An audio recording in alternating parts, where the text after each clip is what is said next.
Hi, everyone. Welcome to Lecture 4 of Astronomy, Geoscience 160, Life in the Universe. In this lecture, we're going to start talking about our place in the cosmos.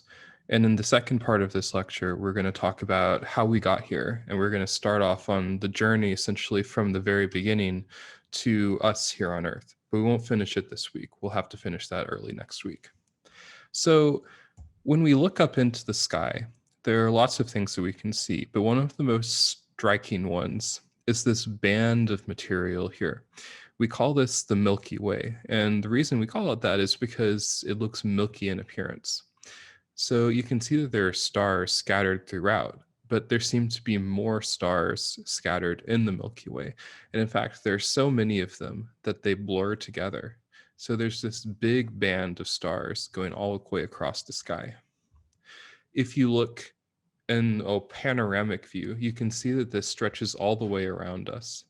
It also goes down essentially below the Earth, below the horizon from here, so that you can see it going 360 degrees if you go to the different places in Earth and if you look at the right times of night.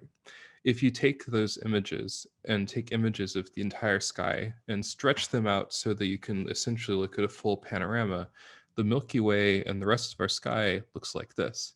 It's this band of light that just goes all the way across the sky, cutting it in half basically.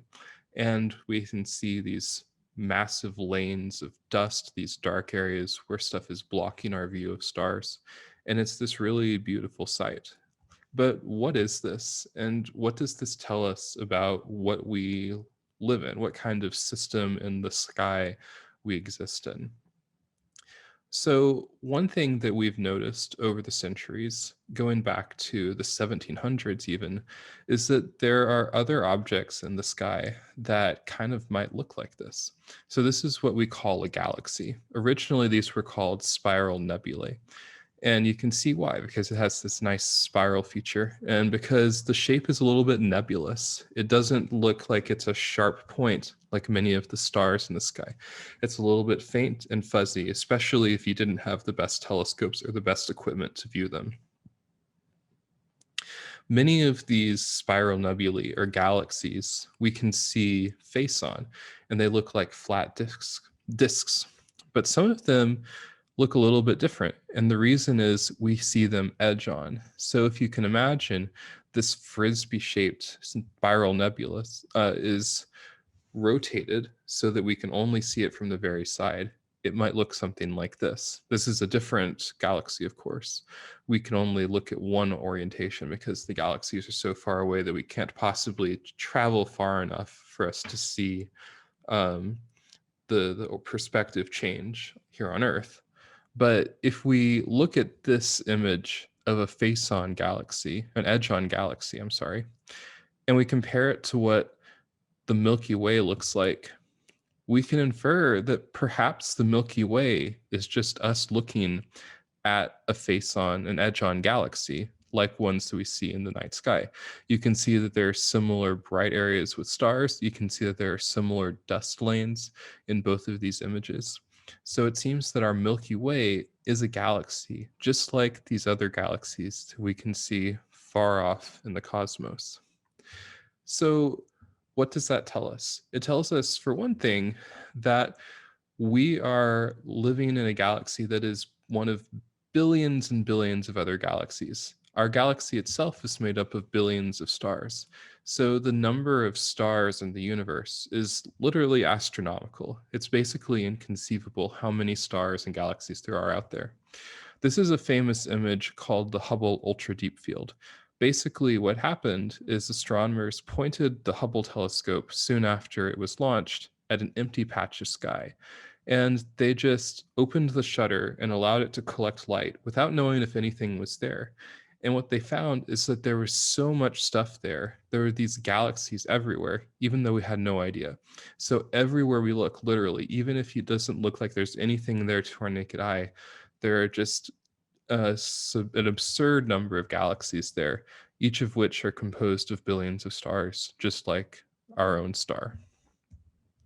So, one of the things that we learned relatively early on when studying other galaxies is that They tend to be moving apart from us, away from us.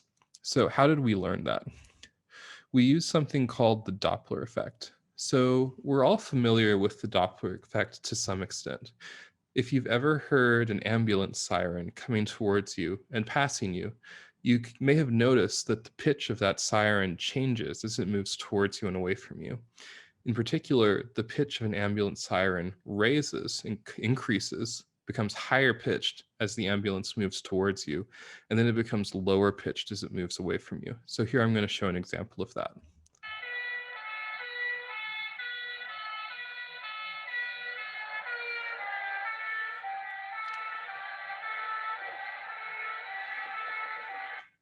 So you could hear how the siren on that fire truck started off higher pitched, and then as soon as it passed the observer, it became lower pitched.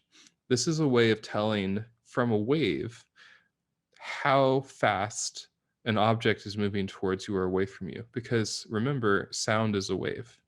And you know what else is a wave? Light. So the Doppler effect does the same thing for light, but instead of changing the pitch of light, the way it changes the pitch of sound, the Doppler effect changes the color of light for moving objects. So if you see light of a certain wavelength and it's from a source that's moving towards you, the true wavelength is slightly different. So how can we take advantage of this? Well, if we know that certain elements produce a certain fingerprint of elements and a certain fingerprint of light in these spectral lines, these areas of bright light, these colors of bright light, where you get energy transitions from the atoms, and we know exactly where those transitions are supposed to be because we've measured them in our laboratories on Earth, or because we've calculated them from the Schrödinger equation, we can tell if these sharp lines are slightly shifted from what we expect. So, for example, if we observe a line from hydrogen and we see that it's slightly to the right of where we know it should be based on our experiments here on Earth, we can infer that that hydrogen source is moving away from us on Earth. And this is what astronomers did for many of the galaxies in the night sky. The first people to do this were Vesto Slipher, who worked at Lowell Observatory, and he measured the velocity of many galaxies near to us. So one of the things he found is that the vast majority of them are moving away from us.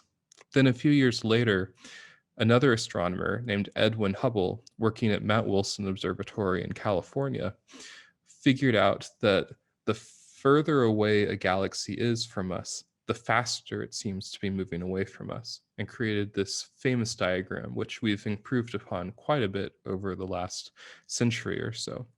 And what this shows essentially is that everything seems to be moving away from us.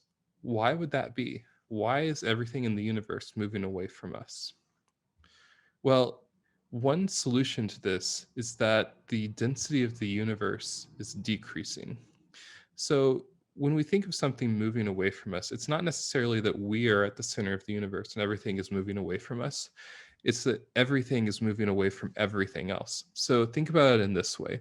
Imagine that on Earth, here we are in one of these galaxies. It doesn't matter which galaxy we're on. We could be in this pink one in the center. We could be in this white one nearby. We could be in this one here. When these galaxies start to expand, every galaxy is moving apart from every other galaxy, even if we're in the perspective of this one, which is not necessarily in the center. You can tell that originally this galaxy was closer to this galaxy than it is now, so this galaxy appears to be moving away. So one solution for this observation, the idea that all of the galaxies in the universe seem to be moving away from us, is the idea that the density of the universe, how much stuff there is in the universe and how small of an area is decreasing. We still have the same amount of stuff, but the area is getting bigger. The volume is getting bigger. Everything is spreading apart. So what does that imply? If everything is spreading apart now, what happened in the past? If you essentially run back time, what you'll find is that everything in the universe must have started out with a high density and then expanded outwards. Now, I'm not necessarily saying that everything in the universe started at a single point, a single location in space. Just everything was very close together with respect to its neighbors. It could have been a large thing, a large volume of stuff that was all very close together and then expanded outwards. We wouldn't necessarily know. But it had to have been highly dense, a lot of stuff packed in close together. And then when that dense material moved out, we call that the Big Bang. And this is our understanding of how our universe has come to be. And I'll discuss that more in the next part of this lecture.